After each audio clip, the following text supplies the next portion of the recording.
Functions. Domain is a set of all x values of a function. Generally, it is limited by the following illegal operations. Divided by 0, square root of a negative number, logs of zeros are negative, certain values of 10. So when I think of a domain by hand, you gotta think, okay, if it's a fraction, you cannot divide by 0. If it's a square root, x has to be greater than or equal to 0. If it's a log or natural log, s must be greater than 0. So those are the key ones to keep in mind. Everything else, pretty much anything else besides 10, is all real numbers. Also known as that. Range is corresponding to a set of output values. Like after you plug your numbers in, what values you get out. It's easiest to do by graphing. If you know the graph, it's a lot easier to do the range. Otherwise, you gotta think, what could that not be? So consider the following functions. Let's do each of these real quick. So g of 5/2. So all that means I'm going to plug in 5/2 into my g function. So g of 5/2, I just sub that into my g function. Remember, the way we do 5/2, you always do the bottom first. So you want to think of this as like radical 4 to the 5th power, right? 5, it's 1/2 power is square root, so square root of 4 to the 5th. So that's 2 to the 5th, which is 32. Next function, h of g. So here's the key. You always want to do the inside first. So do g of -2 first. So plug that into g. So 4 to the -2, which is 1/4 squared, which is 1/16. Then you plug that answer in for h. So now you can do h of 1/16, which will give me 1/16 squared minus 1. And I'm going to leave it like that because I do not want to figure out what that is. So that's b. C, that's the inverse. So remember, for inverse, you're going to switch x and y, and then solve for y. So doing this for f. So right now I have y equals 2x minus 3. Fx and y are the same thing. So this and this are the exact same thing. We're going to switch x and y, and then we're going to solve for y. So we're going to add 3, x plus 3 equals 2y. Then we're going to divide by 2. So that is my inverse. So I'm going to rewrite it. There we go. Next one right here. Solve h of x equals 0. So we're going to set h of x equal to 0. That's all this says. So x squared minus 1 equals 0. Add 1 to both sides. Square root it. X equals plus and minus 1. So there we go. GDC skills. Remember, that's graphical display calculator. That's your calculator. You must be able to reproduce a graph from your graph calculator and accurately show appropriate domain and range, maximum asymptotes, and axis of intercepts. You need to be able to solve any equation graphically.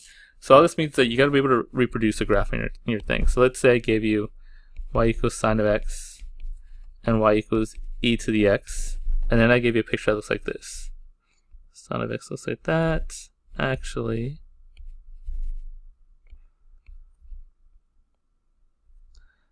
and something to this effect, but let's say only here went to 2 and this went to 3, -2 and -3.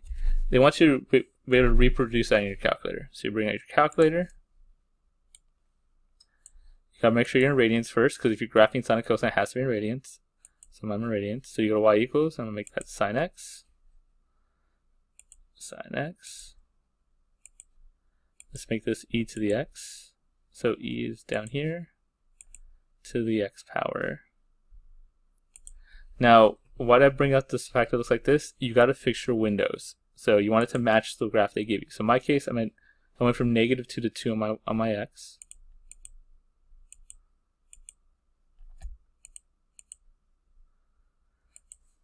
And then on my y, I went from -3 to 3.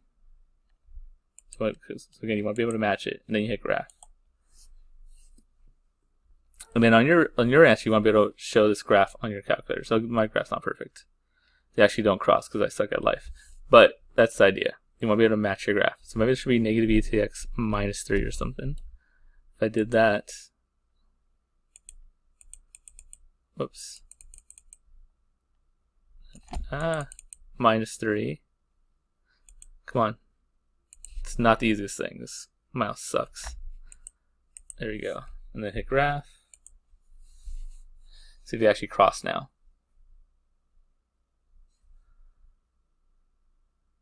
There we go. So a couple things. First off, if I was going to reproduce this graph, they want you to reproduce it pretty accurately.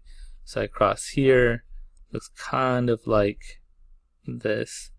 And then this graph crosses at -2, it looks like. You want to hit that for sure. And it crosses just past 1. So you want to reproduce like that, otherwise they mark you down, and you want to see where they intersect. Now to find intersection on your calculator, we put second calculate, we find the intersection. You get close to the intersection, don't have to be right on, but you want to get kind of close.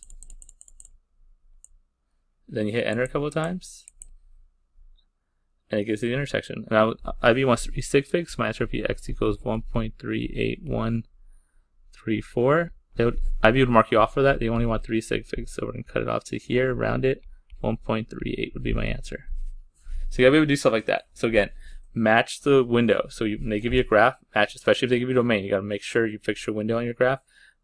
Copy the graph as accurate as possible. So you want to hit, you don't have to like go into great detail, but you do want to hit any x-intercepts, any y-intercepts. They do mark, they do look for that when they grade. Family of functions, we should know the basic family of functions. So y equals x. I always think about this as x plus 0. So my slope is 1/1, and I start at 0. Y equals x squared is a parabola. 1/x is the reciprocal function, so it looks kind of like this. Or you have asymptotes at x equals 0. Remember vertical asymptotes, denominator equals 0. For horizontal asymptotes, up with the powers. And this, the bottom is bigger than the top on this case. So y equals 0. So your graph looks kind of like that. EDX, kind of showed it, crosses at 1, has asymptote right here. Natural log of x is a reciprocal of this. It's the inverse of that guy. Remember the way you do it inverse? Inverse, you flip it across the y equals x line. So this line right here, you spin it across there if you want to do inverse. Or you can switch x and y points. But anyway, it should look like this. Right, so it's a direct inverse of this guy. So these are direct inverses of each other. Transformations. All I can say about this is, right, inside affects the x values and you do the opposite of what it says. Outside affects the y values and you follow what it says. So something like this would move it inside left and right, and you do the opposite. So if it's +3, move left 3. So like this, move it up and down, and you follow. If it says +2, you go up 2. If it's on the outside, look at this thing right here, right? That's on the outside. So outside y affects the y values, and you follow what it says. So this would multiply your y values by p. This is on the inside. You do the opposite of what it says. So this would, right here says multiply y values by p. This is on the inside. So inside x opposite, you're going to multiply your x values by 1/p. I guess in this case by 1/q. Or divide by q if you want to think about it that way. But it does affect your y values. If there's a negative here, that was like a negative p of fx. I call that a vertical flip because it's on the outside. So a flip up and down. If there's a negative q here, I call it a horizontal flip. So a flip left and right. So let's put all that into action. Consider the graph of fx shown below. On the same grid, sketch a graph of this guy. So a couple things are going on here. So if we're just looking at what's going on my x, I gotta move left 3. On my y, I have a vertical flip with a negative. It's on the outside, so vertical flip up and down, and then it's a vertical stretch of 2. Now I honestly have a hard time doing that. This is what I do instead. On my x, I gotta go -3. I'm gonna subtract all my x values by 3. On my y, I'm gonna multiply by -2. So what do I mean by that? Let's get some points here. So this point here looks like, oof, -4 and 1, 2, 3. So I have a point -4 and 3. I'm going to head and fill in the rest of the points. And let's fill out this other point -1 and 3. -3, sorry. And the last point there, 3 and 1. So what I'm going to do is I'm going to do this to all my points, right? So my x values, I got to subtract -3. On my y values, I got to multiply by -2. So if I do that here, let's do it in a different color, you can see. So on my x, I'm going to subtract 3. On my y, I'm going to multiply by -2. So I get -7 and -6. the one down here, again, same idea. On my x, I'm going to subtract 3, so -4. On my y, I'm going to multiply by -2, so 6. And then final one down here, subtract from my x, so 0, and multiply by -2 my y, -2. So I go -7, and then I plot these points, and I connect in the same order. So -7, -6, around there. -4, 6, up here somewhere, and then 0, -2. So right there. I connect them in the same order. And you get something that looks like that. So remember what happened there, right? I flipped it up and down, so you see that. And I moved it left 2, and then there's also a vertical stretch up 2. So I moved left 2, flipped it up and down, and stretched 2. So it's pretty, you kind of see it there. So this is the same thing, but without a graph. Given the point A, 3, 1 on f of x, write the coordinates of the point A of f of 2x minus 3. It's the same idea, but without the graph. So let's look here and go, what does my x do? What does my y do? Y is the easy one. It's on the outside, you just follow. So you just subtract 3 from your y values. X is on the inside, and you do the opposite. So right here it says multiply by 2, so we're going to divide by 2. Or if you want, we're going to multiply by 1 over 2. It's probably a little easier to think about it. So for my x point, I'm going to do this. And my y point, I'm going to do this. So I have the point 3, 1. And just do that to it. So on your x, you're going to multiply by 1/2. On your y, you're going to subtract 3. So I get 3 over 2 and -2. That's all. That's all it is. So again, this is pretty much the same thing. It's asking what's going on. So on your x, that's your inside. So we're going to go +3 or right 3. On my y, we're doing two things. So we have a -1, so there's a vertical flip, and then we're adding 1. Which one goes first? Order of operations. You multiply before you add. So it's times by -1, and then we're going to go +1. So they want the full geometric description. So I set my x, there's a horizontal shift 3 to the right, and a vertical stretch of 1 with the horizontal, with the vertical flip, and vertical shift of +1 shift. So something to that effect. Something actually on the description, but that's what's going on. You're moving it right 3, up 1, but there's also a flip. Flip comes before the actual moving, up, down, left, right. Same thing with this one. They want to describe what's going on. Remember, inside x opposite. So we're going to do opposite. So on my x, I'm going to divide by 1/3, also known as multiplying by 3. So there's a horizontal, because the inside is horizontal. Horizontal stretch of factor 3. Probably the best way to say it. That's it for that one. General concepts. Let the y-intercept of a function can be found by subbing 0 in for x. Right. So basically, if you want the y-intercept, let x equal 0. If you want the x-intercepts, you set y equal to 0. A lot of times that means it moves 0 over and it's factor. A quadratic function. Quadratic functions are parabolae. There are 3 popular forms to write it in. So this is vertex form. We like vertex forms because it tells you what the vertex is. So your vertex is h and k. So I give something like y equals 3x minus 2 squared plus 4. I know the vertex is going to be inside opposite, outside follow. And then a is my vertical stretch. So I use that to pick points if I want to open up or down, how steep it is. Kind of like a slope. So that's vertical form. And there's factor form. So these right here are the roots or x-intercepts.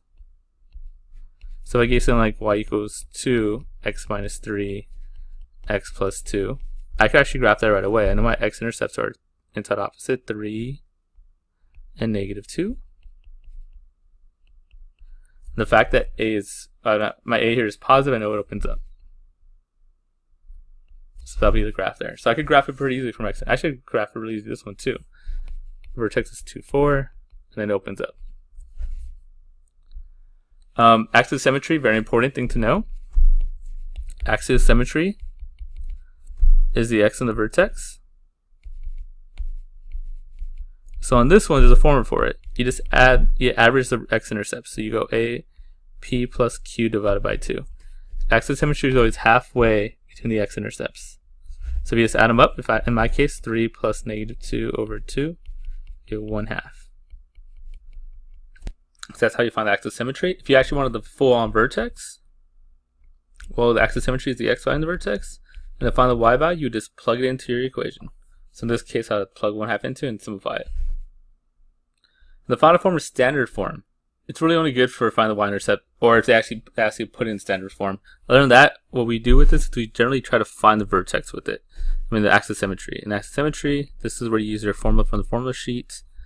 X equals negative b over 2a, where you have a and b. Once you find your axis symmetry, which is direction and vertex, you just plug it back in to find the y in your vertex. Other than that, everything works the same as normal. If you want to find the x-intercept, set this equal to 0 and factor, yada yada. So let's do an example like that. So I want me to convert this into vertex form. So it's very simple. To do this, all we gotta do is 1, find the axis symmetry.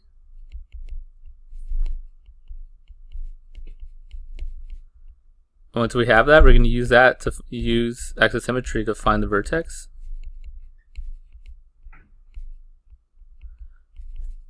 So we have it. We want to put in this form. Well, first we got to find axis symmetry. So x equals negative b over 2a, forming your formula sheet. Here's a, b, c. So I have negative 6 over 2 times negative 2. So negative 6 over negative 4. And I get 3/2. Yay, a fraction. So that's my axis symmetry. X equals 3/2. It's also the x of my vertex, so it's going to be my p here. If you want to find the y, you got to plug it into the equation. So I'm going to get y equals negative 2 to the 3/2 squared plus 6 times 3/2 minus 11. That's 9 over 4, so that's negative 9 over 2 plus 8, 9 minus 11, so negative 9/2 minus 2, so that's negative 9/2 minus 4 over 2, common denominator, so negative 13 over 2. So that would be my vertex. If I put it in this form, I just plug this in for p and q. So I get y equals negative 2 x minus 3/2 squared plus negative 13 over 2. So not the nicest numbers, but that's the idea of how you do it. The graph alongside is a parabola with x-intercepts of -1 and 5. It has an equation like this. Write down the values of m and n. So if I know my x-intercepts are -1 and 5, those are my m and m. So m is -1 and n is 5. It doesn't matter which one's which. So those are your x-intercepts are stored in that form. B, there's a minima at p, comma -36. Find the value of p. So here's a trick to this one. The minimum value is the vertex. So right, we have a graph here. Now we know that it opens up because the minimum value, and I know the vertex right here at -36. Well, the vertex is always halfway between the x-intercepts.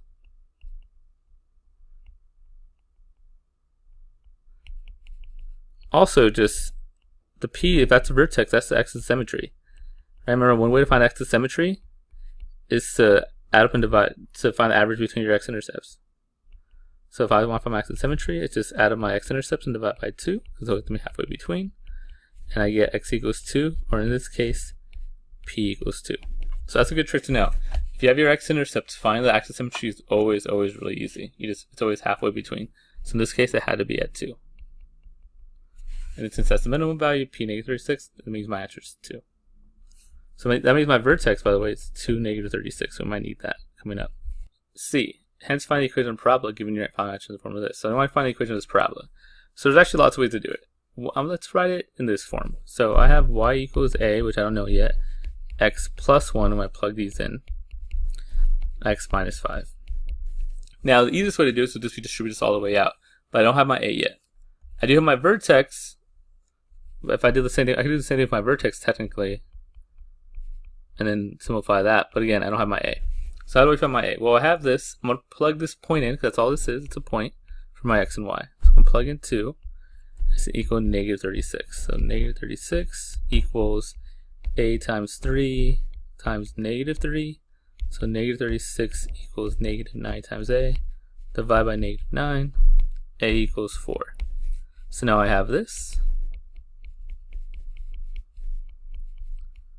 right? So I simplify this again. All I had, I just subbed these values into the equation. I had to find a, so I plugged my point into that to find my a. And now all I gotta do to put in standard form is to simplify it. So I'm gonna do these two together first. It's always easier that way. You're gonna get x squared, just distribute, minus 5x plus 1x minus 5. So 4 times x squared minus 4 minus 5. Distribute to 4. So y equals 4x squared minus 16x minus 20. And that's the answer. Next, solving quadratic equations. So the way we're going to solve these quadratic equations is, we always solve quadratic the same way. Set equal to 0 and factor. So if you look at the first one here, it's already set equal to 0, so all we got to do is factor this guy. Now I don't care how you factor any way you want. I like to multiply the first term and last term and get negative 10x squared. And then find the combination of two things that multiply to get negative 10x but add to get negative 3. That would be negative 5x and positive 2x. Then you plug that in for the middle term. So 2x is still there. Now it's minus 5x plus 2x minus 5 equals 0. Factor by grouping. These have an x in common. 2x minus 5. You always bring down the middle sign. Plus. These two things have nothing in common, so pull 1 out. 2x minus 5. Factor these. These have in common. Factor that out. 2x minus 5. X plus 1. And then split and solve. 2x minus 5 equals 0. X equals 5 halves. X equals negative 1. So that's how I do by factoring. If there's a number in front, I like to multiply the first term and last term, get the combination that fits the middle, and then factor by grouping. Alternatively, if it's on paper 2, you use your calculator to solve it. So if I solve this on paper 2, I would actually use my calculator. I wouldn't even try to solve by hand. I'll just go, okay, make this y1, make this y2. If they ever want you to solve something on paper 2, use your calculator, y1, y2. So we bring out our calculator, type those things in. So I'm going to go to y equals and type them in real quick. Now, to do the fraction, I like to do alpha y equals. Let's put in the fraction form so I can see a little better. So now I can see the way it looks. X squared plus 1 divided by x plus 1. And on this side I put a 3. Now normally they'll give you a window. They actually give me a window. So I'm going to put zoom standard to see what happens. So I'll put to negative 10, 10, the normal standard form. And then x equals 3. So right there I have two answers right here. So second, calculate intersection number 5. All you want to do is get close to the one intersection. Once you get close to it, there you go. Press enter a couple of times. And I get x equals negative 0.56158. Remember 3 sig figs, so it's actually negative 0.562. So we're in IB. And we find the other intersection, go back, second calculate intersect. Get closer to the other one. By the way, here's a shortcut. If you press up, you go to the other graph. It might be a little bit easier to move. Anyway, you get closer, press enter a couple times. And it gives the other answer. X equals 3.561552. We're in IB, so 3 sig figs, 3.56. And that's how you do it with your calculator. So again, if you're in paper 2 and they ask you to solve, use your calculator. The discriminant, this is a big idea they love to do. So the discriminant tells us how many solutions there are, or how many x-intercepts there are, which are the same thing. Solutions, x-intercepts, same thing. So the discriminant is a thing like the radical in the quadratic formula. It's a thing right here, so that tells us right away. So if your discriminant, also known as triangle, is less than 0, that means that this guy is negative, so you have no real solutions or no x-intercepts. If it equals 0, that means this cancels out and you just get one answer. So if it equals 0, it's one solution. It'll also be a double root, repeated, or double root. That's where it gets tricky. So if they say it's a double root or repeated root, that means it has one solution. Or if they say one unique solution, that's this guy. If you have two solutions, if when it's positive, you get two answers. So they have two x-intercepts, two solutions. So this is the key. So for discriminant, it's all about if it's greater than 0, that means it's two real. If it's equal to 0, that means one real or a double root. And if it's less than 0, that means it's 0 real. It means also the same thing as saying x-intercepts. So here's an example. The function f of x equals x squared minus 5x plus 2k has no x-intercepts. So that means no solutions. So that should be my discriminant should be less than 0. State the positive values of k. So I just got to solve this. So using a discriminant, b squared minus 4ac. If I ever see a problem that talks about x-intercepts or solutions, I'm automatically thinking discriminant. So I plug these in, a, b, c. A is 1, remember it's a coefficient, b is -5, and c is 2k. K is a constant, it's not a variable. So we have to find that constant. So plug it in, I get -5 squared minus 4 times a times c, 2k. And again, has no x-intercept, so it should be less than 0. So I solve this, 25 minus 8k is less than 0. So just do a little math. -8k is less than -25, divided by -8. And I get k is greater than 25 over 8. And that is my solution. So that's all it is. So again, it sneaks up on you. They ask you about the number of solutions, or they'll mention this has 2 solutions. The trick is to use your discriminant. So do the discriminant formula, and you break equal to 0, less than 0, greater than 0, and just plug it in and solve. Inverses on a graph. So inverse on a graph, there's actually 2 ways to do it. Much like before, one way to do it is to switch your x and y points, just like finding inverses by hand on a function, and then graph the new points. Other way to do it, as I mentioned before, you could flip it across the y equals x line, which essentially does the same thing. So you have to draw a y equals x line, and you flip your points across it. So you see this 0, 1 turns into 1, 0. So again, 2 ways to do it. As you can see across in this picture here, you have a y equals x line, and then the points got flipped across there. And those 2 are inverses. So for example, let's do the inverse of this one. Now I'm very bad at drawing the line and flipping it, so I like to pick points. So I'm going to pick a couple points here. Let's see those. So I have 0, 0. It's my original function. And I have 2, -5 it looks like, and I have 4, 0. Now for my inverse, I'm just going to switch the points x and y. So I still get 0, 0. In this case I get -5 and 2. In this case I get 0 and 4. So I'll plot those. -5 and 2, and then 0 and 4. So my graph's gonna look like this.